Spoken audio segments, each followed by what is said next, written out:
Right. Hopefully everybody can hear me. I want to say all praise, glory, and honor is most certainly due to the Most High, Elohim of the patriarchs Abraham, Isaac, Jacob. And I want to say peace to each and every one of you in the name of His Son, Yehoshua HaMashiach, who we know is Jesus of Christ. So it's a blessing each and every single time that I can come forward to bring a message containing His word. I never counted a light thing to do so. And in today's message, I want to continue dealing with Israel, the identity of this people. And again, this short series started off just dealing with how I talked about how Israel did not go back into the land in 1948. And a lot of people had a lot of things to say. And, that comes with the territory. And the reality is, um, what this allows, even though if the people that made the comments that mock and do that, they don't believe, other people will hear and believe. And that's really the purpose of responding to people. Um, And if they hear it and understand and turn to the truth of the word and actually believe the gospel, great. And if they don't, well, maybe somebody else will hear something that will be triggered. Like I was walking with my children in a store today, and a young man said, I've been impacted by what you said, years ago. And that's truly a blessing. So because the word is something that we all need. The word is something I heard as a young man, and I benefited from it. And I understand that the gospel is paramount. So we're gonna get back to that soon. But I did want to just uh, touch upon this a little bit more and answer the question, just how this people, because this is a claim that seems, absurd to many, but it seems absurd because people have believed a lie so long. And so when you have a lie so long, when the truth comes, the truth seems, as I said, absurd or unbelievable, when in actuality, what the lie is what should be unbelievable. But it's been told so long, and those who have power have perpetrated, again, I say, the biggest fraud known to man, pertaining to who his people are. I want to read this again in Deuteronomy 6:28 and 68. Because how did and what I want to deal with is just how this occurred. Because we say that Israel, the black people that have been scattered into slavery all over the world, they went into slavery by way of slave ships. So how did that take place? Well, let's just read again what Moshe wrote. Now he wrote this, the Lord showed him this, and he wrote this before the children of Israel even went into the promised land. This is Deuteronomy 28 and 68. It says, and the Lord shall bring thee into Egypt, again with ships. I've mentioned before, Egypt represents the house of bondage. Again, what does Egypt represent? The house of bondage. That's why it says in Exodus, the 20th chapter, he said, I'm the Lord thy God, which brought thee out of the land of Egypt, out of the house of bondage. Egypt is synonymous with bondage because it's Israel's first bondage. He says, and the Lord shall bring thee into Egypt again. So he's bringing you back. He's bringing you into bondage. He says, again, you're going back into slavery, but you're going by way of slave ships. Okay. Then he says, by the way whereof I spake unto thee, thou shalt see it no more again. And there, so you're going from your homeland in slavery by way of slave ships. Then he says, and there you shall be sold unto your enemies, so bond men and bond women. So you're going to be sold as male slaves and female slaves. And then he says, and no man shall buy you. And a lot of people stumbled at that and had a problem with that, and even was saying that, hey, African Americans, you surely were bought, almost in a mocking way. But what that's talking about is nobody's going to redeem you out of this situation. And when you keep reading the Bible, you understand that he's going to gather his very elect. Not in 1948, it haven't happened yet. He's going to do it when the Lord's going to do it when he returns. He's actually going to make war with these nations. And even in part because of what that has happened to his people. But now, as it says in one place, they have forward the affliction. So we say that, so how did this take place? Well, this took place because the children of Israel went into the interior of Africa. Let's go to, I want to show you something here. All right, let's see here. This is, so now this is from let me see here. I want to show you that this is from a book, the Encyclopedia of the Jewish Diaspora, Themes and Phenomena of the Jewish Diaspora. Notice what it says. Migrations of Jews into West Africa.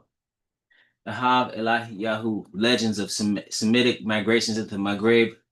According to most accounts, the earliest Israeli settlements, now it says Israeli, but I want us to look at this because it says in Africa or in places such as Egypt, Tunisia, and Ethiopia. Historians believe these settlements may have been in existence as early as the kingdoms of David and Solomon, as well as during the Assyrian invasion of northern Israel in 722, the Babylonian captivity of Judah in 586 BC, and the Punic Carthaginian age. These communities were augmented by subsequent arrivals of Jews after the destruction of the Second Jerusalem Temple in 70 AD, where 30,000 Jewish slaves were settled throughout Carthage by the Roman Emperor Titus. Understand that Israel going in Africa was nothing new. Okay, they had settlements, early settlements already in Africa. Okay, but these weren't like these people that are on this screen. Okay, on the cover of the book, they didn't look like that. I'm a. So this is a big. This is uh Derek Lang in the origin of the Yoruba, the lost tribes of Israel. Because again, you have these tribes, factions of Yoruba, Igbo, many say that they are Israel, blacks in Africa. It says on the basis of comparative studies between the dynastic tradition of the Oyo Yoruba and ancient Near Eastern history, the present article argues that Yoruba traditions are provenance, claiming immigration from the Near East are basically correct. See, you have some people that are in Africa, okay, that they migrated into Africa, the black Semitic people that came into Africa from the Near East, the Limba, the same way. They came into the interior of Africa. Okay. And so that's how they got there. Yoruba saw the Assyrian conquest of according to Oyo Yoruba tradition, the ancestral Yoruba saw the Assyrian conquest of the Israelite kingdom from the 9th and the 8th centuries BC from the perspective of the Israelites. After the fall of Samaria in 722 BC, they were deported to eastern Syria and adopted the ruling Assyrian kings as their own. This is from origin of the Yoruba and the lost tribes of Israel. So you see this is a map. The Great Migration of Refugees from the collapsing Assyrian Empire in 605, according to Yoruba tradition. So Babylon to Timbuktu. It says Yoruba. There are black Jews in southern Nigeria who are called Imo Yaquim or strange people by the native Africans, but these black Jews call themselves by the Hebrew name B'nai Ephraim or sons of Ephraim. Not gonna go through all of this. I did want to skip down the Limba the same way. The Limba are a black Southern African Bantu speaking group of 50,000 to 70,000 people who live in the southern, central, and eastern parts of Zimbabwe and in Northeast South Africa. Now they have an oral tradition, and they break down their oral tradition how they built came from where traveled eventually for a place was in Yemen, seems to be in Yemen, and then they established their community in Senna. Okay, the Jewish community of Senna or Basena was supposedly expanded by Jews who escaped the Babylonian exile in 586 BC and traded with Phoenician merchants in the Orient and Africa. So this is the Black Jews of Africa. That's that book, Black Edith Bruder. Uh,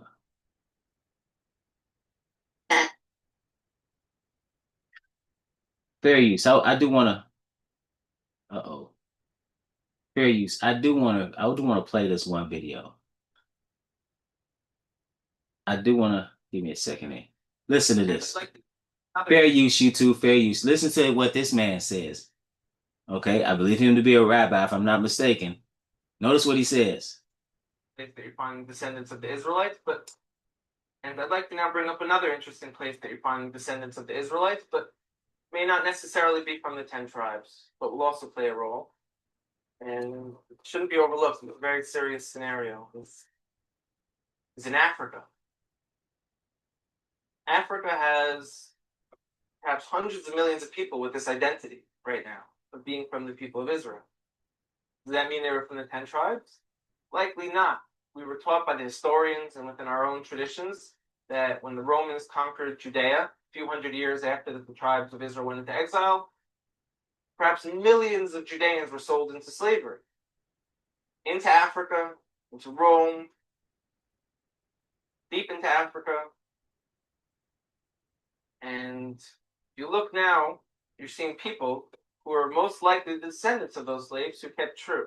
I like to bring up a few specific. Now listen to me. You hear what he said. Now it can't be that the people that are claiming to be the Jew today are the original. If what he's saying is true, you can't have them both true. All right, let's keep going. Examples, they're going to be game changing. One of them wrote letters to Israel when it became a state. And they said, we're Fair use. Israelites out in Africa. Everyone laughed at them and they said, African Israelites. These people are just trying to jump on the first world country bandwagon. They're living in a third world country. They got nothing. We're coming to Israel. We got innovation, technology. So they're trying to get on this train because there's such a thing called the right of return. All descendants of the Jewish people from around the world were able to move to Israel. So they said we are also. And everyone kind of laughed at them, like I said. And few people took it serious and went out there and started studying them, learned about their culture. And a professor from Duke University went out there and did DNA testing on them. And he showed not only did they share Semitic genes from people who were in Yemen back to the Middle East, these gentlemen, a large percent of them, have the Y chromosome to be Kohanim, to be priests. Now, if anyone doesn't know, a priest is a specific family clan of the nation of Israel who come from Aaron, the brother of Moses, who was the first priest. And anyone descended from Aaron, this has the status title priest. And we found that these men in this village in South Africa called Lemba, Lemba, carry this genetic marker to let us know that they share the same as from the Sephardic and the Ashkenaz. And now, understand too, I want to say this, that that's a whole nother issue we'll get into perhaps at a later date. But because the reality is that it could very well be that these people are related if they are indeed Edom, but not in the way in which they are purporting. So I might leave that for another time, but I want us to continue to listen.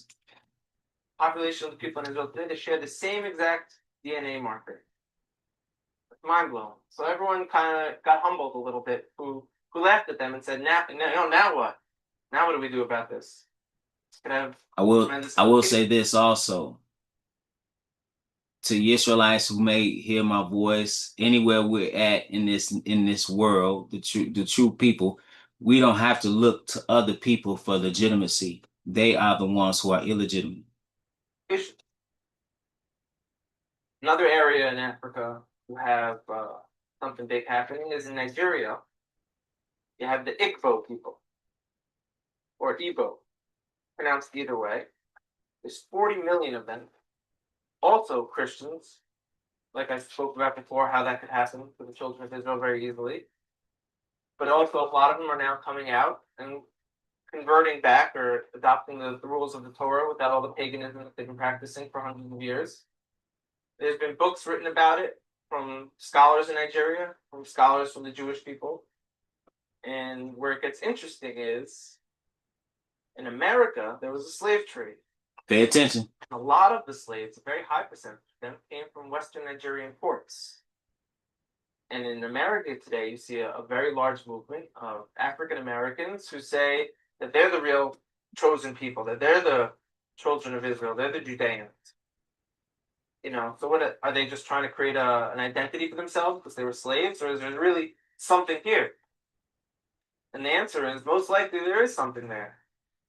And most likely maybe that they were the original Israelites, and maybe that the Jewish people today, who are white Caucasian people, came in a little bit later on.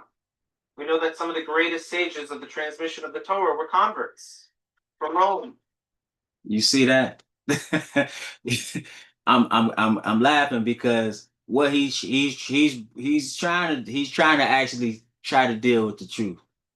That's what I give him that. That's what he, at least in this segment that I've seen here, he's trying to deal with the truth to some degree, and he's to the audience that he speaks to, they're not trying to hear that. They're really not trying to hear that because it's a benefit to saying you are the people if the world believes you are the people. They have been benefiting to say y'all not they're not the people, they're actually some converts. That's gonna rub them the wrong way. And the truth hurts. The truth hurts. But notice what he's saying. Notice what he's saying. Let's go back a little bit, hear that again. A little bit later on, with slaves, or is it really children of Israel? They're the Judeans. And in America today, you see a very large movement of African Americans who say that they're the real chosen people, that they're the children of Israel, they're the Judeans. So what are they just trying to create an identity for themselves because they were slaves, or is there really something here? And the answer is most likely there is something there. And most likely, maybe that they were the original Israelites, and maybe that the Jewish people today, who are white Caucasian people, came in a little bit later on. We know that some of the greatest sages of the transmission of the Torah were converts from Rome. They're knocking over stuff. They're not trying to hear that. You have a man named Onkelos who wrote a commentary on the Torah, unprecedented, that we still learn today. He was a convert. Some of the largest pillars on the transmission today were Rome converts. So here we are, I'm speaking, we're Caucasian Jewish people. And now you have people in Africa saying that they're the real people of Israel. It can't be ruled out at all. We know they were sold into slavery. We know now that they're fulfilling prophecies by saying, we're coming back. You hear that? Now, I'm going to say this. It takes a certain amount of courage to say that in front of the people who, again, who are perpetrating the fraud, who don't want to hear it. That's a good way to get ostracized or worse. But the reality is you got to deal with the truth. Go a little further here. Now, he's talking about slavery. Now, Israel was in and out of slavery. There's one particular slavery or the diaspora that is truly significant when they were cast out of Jerusalem, when Jerusalem was destroyed. I'm going to read this here. This is in Luke, the 19th chapter, and verse 40. It says, now notice what Yehoshua or Jesus says. It says, and he answered and said unto them, actually, I'm going to skip down a little bit, excuse me. Verse 41, and when he was come near, he beheld the city and wept over it, saying, if thou hadst known, even thou, at least in this thy day, the things which belong unto thy peace, but now are they hid from thine eyes. For the days shall come upon thee, that thine enemy shall cast a trench about thee, and compass thee round, and keep thee in on every side, and shall lay thee even with the ground, and thy children within thee, and they shall not leave in thee one stone upon another, that because thou knewest not the time of thy visitation. So he's referring to what would take place sometime later, which is the destruction in 70 AD of in the siege of Jerusalem. Now, why was that significant? Because that was when Israel really truly ceased being a people. I'm talking when as far as a nation, having land, having sovereignty. There was no going back after this point. See, even when they were destroyed by the Babylonians, they went back in the days of Ezra and Nehemiah and rebuilt Jerusalem. That's why when the Mashiach came, there was a temple there. That temple was expanded upon through Herod. They didn't have total sovereignty. That's why they were looking for someone to get him out of that, but he had to do the redeeming work to get you out of sin. But it says this is Jerusalem in Bible times. In 66 AD, the war of rebellion against the Romans broke out, and in 70 AD, the siege of the city was begun by Titus. After a long stubborn resistance, which necessitated that every wall and every court of the town should be conquered separately, the city at last fell in September 70 AD. The temple and other principal buildings were burned, and Titus gave orders that the city should be razed to the ground. Razed meaning destroyed, totally leveled, except the wall enclosing Herod's palace. That was left as a fortress for the Roman garrison, which is what you see today. With this event, ancient Jerusalem came to an end. Up to this time, the life of the city had been uninterrupted. in spite of all the disasters that had befallen it. And the threat, notice what it says, and the thread of historical tradition in regard to localities had not been severed. But after this event, there was no longer any continuity with the past. So those who weren't killed at that time, taken into slavery at that time, went into the interior of Africa. But notice what Rudolph Windsor says pertaining to those who went into Africa. He says in from Babylon to Timbuktu in the year that was taken into slavery, excuse me, in the year 65 BC, the Roman armies under General Pompey captured Jerusalem. In 70 AD, General Vespasian and his son Titus put an end to the Jewish state with great slaughter. During the period of the military governors of Palestine, many outrages and atrocities were committed against the residue of the people. During the period from Pompey to Julius, it has been estimated that over 1 million Jews fled into Africa, fleeing from Roman persecution and slavery. Notice what it says here. The slave markets were full of black Jewish slaves. All right. So now, I'm going to go here. So now, this goes into further, but notice what it says here. So how did they get into the interior of Africa? Under the Ptolemies, Cyrenaica, and had become the home of many Jews and their numbers in this part of Africa. This is Africa. This, by the way, what book is this? Africa's Legacies of Urbanization, Unfolding Saga of a Continent. Okay, so many Jews and their numbers in this part of Africa were greatly increased by the Romans when Emperor Vespasian deported many others, increased after a rebellion against Roman rule in Palestine and the destruction of Jerusalem in 70 AD. So AD 70. So this is the same time. Notice what it says. While some of them remain in coastal settlements, others migrated deep into the Great Sahara, sometimes becoming nomads and at other times settling in towns and cities of the African interior. And so when the transatlantic slave trade happened, that's how they were more susceptible to being sold as slaves. And they were sold. And that's how they went into slavery. This is the Hebrew heritage of Black Africa, fully documented by Stephen Jacobs. It says they and related groups of people live in an area roughly the same as where the slave ancestors of most Black Americans came. This is confirmed by Daniel Mannix and Malcolm Coley in their best-selling book, Black Cargoes. I have that book somewhere. I have to find it. A history of the Atlantic slave trade, written in 1962. They say, quote, most of the New World slaves come from tribes living within 200 miles of the Atlantic coast. That's why when he said the Igbo, okay, when you trace that most Blacks in America, particularly in America right now, say the Igbo, Yoruba, Ashanti, okay, that's significant because these are the groups that say, hey, they're Hebrews. They say most of the New World slaves come from tribes living within 200 miles of the Atlantic coast. A disproportionate of them belong to the Ashanti speaking, Yoruba speaking, or Ewe speaking peoples living in what are now Ghana, Dahomey, and Nigeria.